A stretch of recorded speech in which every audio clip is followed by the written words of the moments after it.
एक मैन की नीड्स एक वुमन की नीड्स से अलग होती है। एक मैन को स्पेस चाहिए, रिस्पेक्ट चाहिए और कांस्टेंट अप्रिसिएशन चाहिए अपने पार्टनर से। एक वुमन को लव चाहिए, केयर चाहिए और इमोशनल सपोर्ट चाहिए अपने पार्टनर से। आप ये देखो कि इमोशनली कौन ज्यादा डिस्टर्ब्ड है। आप ये देखो कि ये बात दोनों में से किसको ज्यादा हर्ट कर रही है। कि सिर्फ करेक्ट होना, सिर्फ अपनी बात रखना इंपॉर्टेंट नहीं होता जब आपका पार्टनर एक ऐसे ट्रॉमा, ऐसी चीज से गुजर रहा है जहां उसको अभी सपोर्ट चाहिए। उस टाइम पे आपको उसको सपोर्ट करना चाहिए कि आप अपने partner, business partner, life partner या किसी के साथ भी आप इंटरेक्ट कर रहे हैं, आप उसे प्रेज कीजिए, आप उसकी नीड्स समझिए। आप अगर उसकी नीड्स के हिसाब से सॉल्यूशंस डिलीवर कर सकते हैं तो आपका बिजनेस आगे बढ़ेगा। आप अगर अपने पार्टनर की नीड्स के हिसाब से अगर अपने आप को ढाल सकते हैं या अपने एफर्ट्स कर सकते हैं तो आपको वहां से सपोर्ट मिलेगा, आपका रिलेशनशिप अच्छा होगा। अगर ये चीजें आप करते हैं, वीनस अच्छा होता है तो वीनस मनी भी है। अगर आपके रिलेशनशिप्स इतने अच्छे होते हैं तो बिजनेस में you get a lot of money through making good relationships. तो अगर हम किसी की टॉप नीड्स, अगर हम 3 या 4 नीड्स किसी की पकड़ें और ये देखें कि इसको क्या चीज की जरूरत है एक रिलेशनशिप में और क्या मैं वो दे सकता हूँ या दे सकती हूँ। आप ये सोचो कि क्या सामने वाला मेरी नीड समझ रहा है और उस पर ध्यान दे रहा है। क्या उसका फोकस उस पर है कि मुझे क्या अच्छा लगता है या मुझे क्या चीज में रिलेशनशिप में रहने में कंफर्टेबल लगता है। तो अगर दोनों इस तरह से एक दूसरे की नीड्स को पूरी तरह समझें तो ये रिलेशनशिप ठीक चलता रहता है। कोई एक भी जना काम करना बंद कर देता है तो ये रिलेशनशिप नहीं चलते। रिलेशनशिप में कुछ वुमेन ऐसी होती हैं जो कई बार कॉम्प्रोमाइज करने को तैयार नहीं होती हैं अपने करियर और रिलेशनशिप के बीच में, और उस वजह से भी कई बार देखा जाता है कि कपल्स में बहुत डिस्प्यूट होता है। जब आप करियर ओरिएंटेड हो तो आप ऐसे ही जने के साथ जाना चाहोगे जो आपकी नीड्स को समझता है। राइट। ऐसे मौके जरूर आ सकते हैं कि आपको कभी कुछ समय के लिए अलग रहना पड़े, 6 महीना साल भर आपको अलग रहना पड़े because of the nature of your job, और फिर आप वहां से एक प्रमोशन लेके या चेंज करके फिर साथ आ जाओ। इस तरह के रिलेशनशिप्स आजकल बहुत कॉमन है। बट किसी एक नई रिलेशनशिप में जाने से पहले आपको थोड़ा ठहरना चाहिए, थोड़ा इंट्रोस्पेक्ट करना चाहिए कि ये एक ही तरह का बंदा या एक ही तरह की लड़की मुझे क्यों मिल रही है। ऐसा क्या पैटर्न है, ऐसी क्या एनर्जी है जो मैं यही अट्रैक्ट कर रही हूँ या कर रहा हूँ।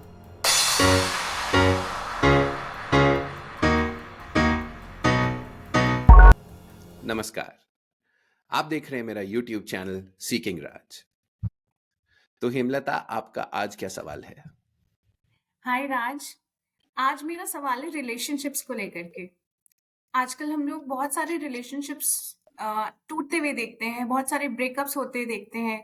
हम लोग ये देखते हैं यंगस्टर्स में पेशेंस धीरे धीरे कम होता जा रहा है, और बहुत सारे डिवोर्स केसेस भी देखते हैं अपने आसपास। तो क्या ये सोशल मीडिया का इन्फ्लुएंस है या डिजिटल वर्ल्ड का इन्फ्लुएंस है, हम इसे कह सकते हैं? देखिए, रिलेशनशिप में कुछ बहुत कोर कंपोनेंट्स होते हैं और उन्हें समझे बिना किसी भी रिलेशनशिप को समझा नहीं जा सकता। इसीलिए लोग बार बार जब ब्रेकअप करते हैं तो एक पैटर्न बन जाता है, और जब उस पैटर्न को एड्रेस किया जाता है तब समझ आता है कि हम क्या गलती कर रहे हैं। तो राइट। गलती ये होती है कि हमारे डिजायर्स और हमारी नीड्स, इन दोनों में हम कभी फर्क नहीं कर पाते, या हम हमेशा अपने डिजायर्स के पीछे जाते हैं और अपनी नीड्स को अनदेखा कर देते हैं।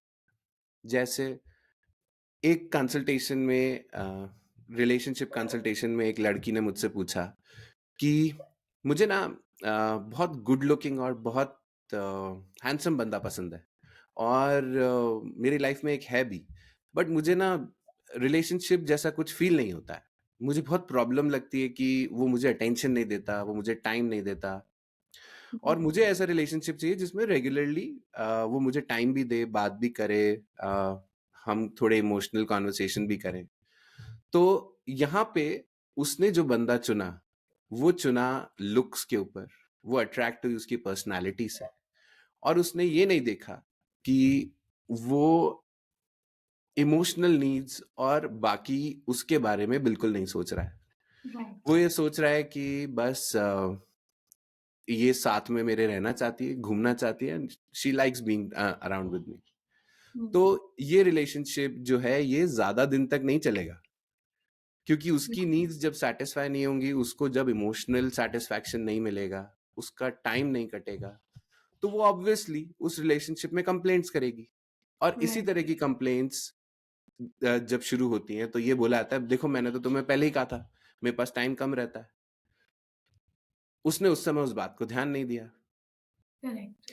तो अगर हम किसी की टॉप नीड्स, अगर हम 3 या 4 नीड्स किसी की पकड़ें और ये देखें कि इसको क्या चीज की जरूरत है एक रिलेशनशिप में, और क्या मैं वो दे सकता हूं या दे सकती हूँ।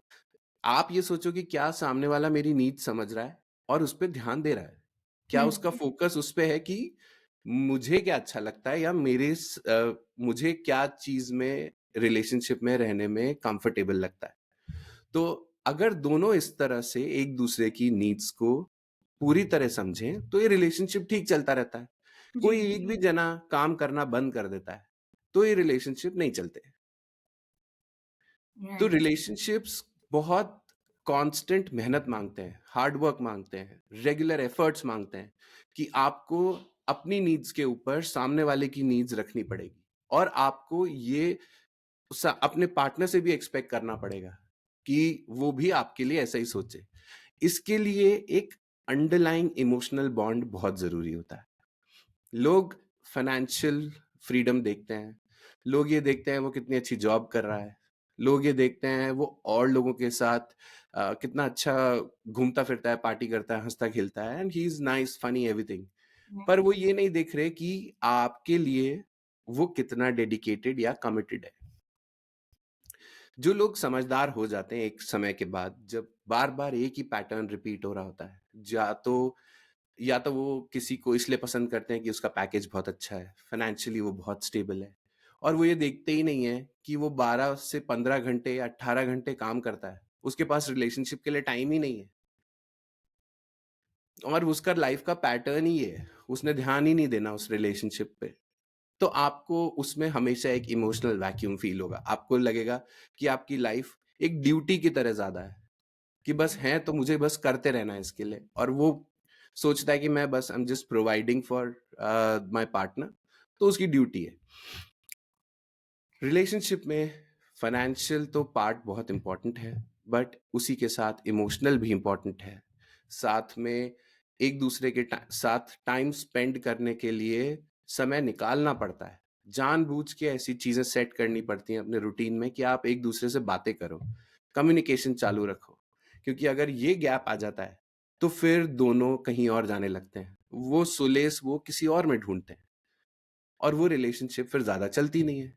इसीलिए ये रिलेशनशिप्स बहुत जल्दी जल्दी चेंज हो रही हैं, ये रिलेशनशिप्स जल्दी जल्दी खत्म हो रही हैं, और नई रिलेशनशिप्स बनती हैं।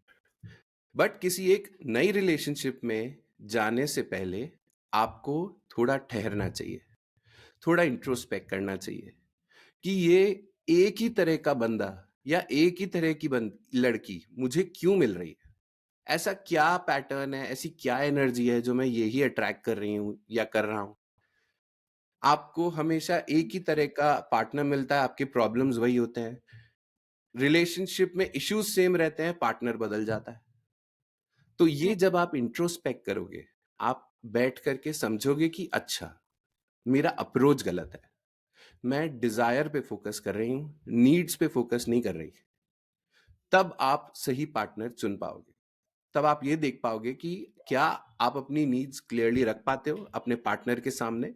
कभी कभी ये डायरेक्ट भी होता है, कभी इनडायरेक्ट भी होता है, बट जो डेटिंग पीरियड होता है उसमें ये बिल्कुल क्लियर हो जाता है कि अपनी नीड्स क्या आप क्लियरली रख पा रहे हो, और क्या सामने वाला या आपका पार्टनर अगर एक्सप्रेसिव नहीं है तो आप उससे निकलवाओ कि उसकी क्या जरूरत है। बहुत जनरल टर्म्स में अगर हम देखें तो एक मैन की नीड्स एक वुमन की नीड्स से अलग होती हैं। एक मैन को स्पेस चाहिए, रिस्पेक्ट चाहिए, और कांस्टेंट अप्रिसिएशन चाहिए अपने पार्टनर से। एक वुमन को लव चाहिए, केयर चाहिए, और इमोशनल सपोर्ट चाहिए अपने पार्टनर से। और ये जब जनरली इस तरह का एक रिलेशनशिप होता है जिसमें आप अगर दोनों एक दूसरे की नीड समझते हैं तो ये रिलेशनशिप बहुत स्मूथली चलते हैं, और स्मूथ नहीं भी हो तो वो वापस बैलेंस हो जाते हैं। कुछ भी अगर डिसएग्रीमेंट है तो आप ये जानते हो कि रिलेशनशिप ज्यादा बड़ा है तो हम ये डिसएग्रीमेंट को खत्म करो, सॉरी बोलो, आगे बढ़ो।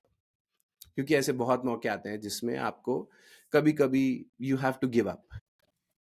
तो रिलेशनशिप के अंदर आप सही और गलत अगर इस डेफिनेशन में गए तो फिर ये एक बहुत बड़ी डिबेट हो जाएगी। आपके एंगल से जो सही है वो सामने वाले के एंगल से सही नहीं है, क्योंकि मैंने आपको बेसिक डिफरेंस बताया मैन और वुमन में। अगर आप ये भी मान रहे हो कि मैं सही हूं और सामने वाला गलत है, और आप हर चीज को लॉजिकली देखने की कोशिश करते हो, तो आप डिससैटिस्फैक्शन बढ़ाओगे रिलेशनशिप में। तो रादर देन दैट आप ये देखो कि इमोशनली कौन ज्यादा डिस्टर्ब्ड है। आप ये देखो कि ये बात दोनों में से किसको ज्यादा हर्ट कर रही है। कि सिर्फ करेक्ट होना, सिर्फ अपनी बात रखना इंपॉर्टेंट नहीं होता। जब आपका पार्टनर एक ऐसे ट्रॉमा, ऐसी चीज से गुजर रहा है जहां उसको अभी सपोर्ट चाहिए, उस टाइम पे आपको उसको सपोर्ट करना चाहिए। तो राज, जैसा कि आपने बताया, एक मेन को रिलेशनशिप में स्पेस और रिस्पेक्ट चाहिए होती है और विमेन को लव एंड केयर जरूरी होता है।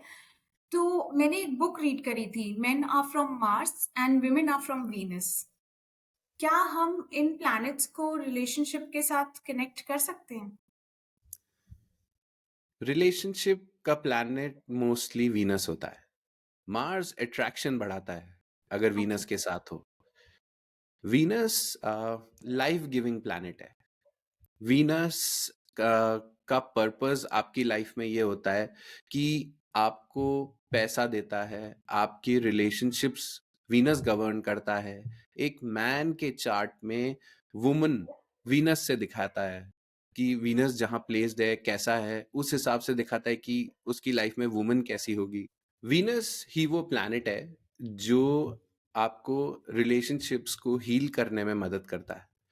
अगर आप वीनस को समझेंगे तो रिलेशनशिप्स आप बहुत बेहतर कर सकते हैं। जैसे आप अगर अपने पार्टनर की रिस्पेक्ट करेंगे, आप अगर अपने पार्टनर का की ज्यादा केयर करेंगे, तो आपका वीनस बहुत अच्छा होगा। मतलब आप अपने से ज्यादा सामने वाले की नीड्स को या अपने पार्टनर की नीड्स को बेहतर रखेंगे, आपका वीनस अच्छा होगा। आप अपने बिजनेस रिलेशनशिप्स में अपने जो क्लाइंट्स हैं उनकी नीड्स को अपने से ऊपर रखेंगे या फिर आप उनकी नीड्स को एड्रेस करेंगे, तो आपका बिजनेस अच्छा होगा। तो वीनस का मतलब वही है जो मैंने शुरू में बताया कि आप अपने partner, business partner, life partner या किसी के साथ भी आप इंटरेक्ट कर रहे हैं, आप उसे प्रेज कीजिए, आप उसकी नीड्स समझिए। आप अगर उसकी नीड्स के हिसाब से सॉल्यूशंस डिलीवर कर सकते हैं तो आपका बिजनेस आगे बढ़ेगा। आप अगर अपने पार्टनर की नीड्स के हिसाब से अगर अपने आप को ढाल सकते हैं या अपने एफर्ट्स कर सकते हैं तो आपको वहां से सपोर्ट मिलेगा, आपका रिलेशनशिप अच्छा होगा। अगर ये चीजें आप करते हैं, वीनस अच्छा होता है तो वीनस मनी भी है। अगर आपके रिलेशनशिप्स इतने अच्छे होते हैं तो बिजनेस में you get a lot of money through making good relationships. तो पैसे कमाने का एक बहुत सिंपल तरीका ये है, आप अपने रिलेशनशिप सुधारिए, आपको ज्यादा काम मिलेगा। तो हम सोचते हैं कि हमें किसी तरह पैसा मिल जाए, हम रिलेशनशिप से फोकस ही नहीं करते। तो ये अगर कोई समझ जाए साइकोलॉजी ऑफ मनी कि कैसे हम रिलेशनशिप्स अच्छी करके सामने वाले की या बिजनेस पार्टनर्स की नीड्स को समझ के सॉल्यूशंस डिलीवर करें, तो हमें और काम मिलेगा और बेहतर रेट मिलेगी। लोग बोलेंगे नहीं, हमें इन्हीं के साथ काम करना है। तो उसको भी वीनस ही रूल करता है।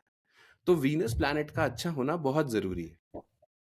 जैसा कि आपने बताया कि रिलेशनशिप्स को चलाने के लिए अगर दो लोग अंडरस्टैंडिंग होंगे, आपस में अंडरस्टैंडिंग बना लें, तो वो सिंपली एक दूसरे को सॉरी बोलेंगे और आगे बढ़ जाएंगे, बिकॉज उनको ये पता है कि हमें अपना रिलेशनशिप चलाना है आगे। बट किसी किसी रिलेशनशिप में ऐसा होता है कि वो सही और गलत की लड़ाई में पड़ जाते हैं और किसी एक की ईगो बहुत ज्यादा हावी हो जाती है रिलेशनशिप पे। तो रिलेशनशिप में जो ईगोज़ होते हैं, उनके ऊपर आपका क्या कहना है? देखो, जो प्लैनेट वीनस है, वीनस एस्ट्रोलॉजिकली जहां भी प्लेस्ड होता है चार्ट में, हमारा रिलेशनशिप में वो डिजायर होता है या हम उस तरह का रिलेशनशिप चाहते हैं। तो जैसे मान लो वीनस अगर प्लेस्ड है जेमिनाई में, तो हुँ, आपको ना अपने पार्टनर से बात करना बहुत अच्छा लगेगा। आपको लगेगा मुझे ऐसा पार्टनर चाहिए जिससे मैं रेगुलर बात कर सकूं। अब अगर वीनस की एनर्जी कम हो जाए, तो जैसे सन, वीनस और मरकरी, ये 3 प्लैनेट हैं जो साथ साथ चलते हैं। तो राइट, सन हमको ईगो देता है, सन हमारी ईगो है। पर सन अगर वीनस के साथ बैठ जाए बहुत क्लोज डिग्री में, तो कहते हैं कि आप, वीनस का जो इफेक्ट है वो तो कम हो गया और सन का बढ़ गया। तो उससे क्या हुआ कि आपकी ईगो ने रिलेशनशिप को टेक ओवर कर लिया। राइट, अब ये इनिशियल ईयर्स में आपका एक पैटर्न बन जाता है। आप बहुत जल्दी जल्दी रिलेशनशिप छोड़ने लगते हो। जैसे ही आपको लगता है कि कुछ मेरे मर्जी के खिलाफ हो रहा है या सामने वाला मेरे हिसाब से नहीं चल रहा है, आप उस रिलेशनशिप को छोड़ते हो और आगे बढ़ जाते हो। और ये बहुत कॉमन पैटर्न, और थोड़े टाइम बाद आप सोचते हो मुझे रिलेशनशिप की जरूरत ही क्या है, अपने आप में ठीक है। तो आप बहुत शॉर्ट रिलेशनशिप्स, सिचुएशनशिप्स, इनमें चले जाते हो और आप कोई एक स्टेबल रिलेशनशिप में जाने के लिए बिल्कुल भी मोटिवेटेड नहीं होते हो। राइट, लेकिन लेटर इयर्स में जब आप ये पैटर्न समझते हो, जैसे मैंने बताया था, तो सन की एनर्जी आपको समझ में आती है। आप अपना करेक्ट इवैल्यूएशन करते हो, आपकी स्ट्रेंथ्स, आपकी वीकनेसेस। तो उससे आपको ये समझ आता है कि अच्छा, मेरे को पार्टनर किस लिए चाहिए, मेरी ये नीड्स है, मुझे इसलिए पार्टनर चाहिए। आप जैसे ही अपना ईगो कम करते हो, आप समझते हो कि मुझे जरूरत है किसी की, तो वीनस अच्छा होने लगता है वहां से और आपका सन भी ठीक होने लगता है।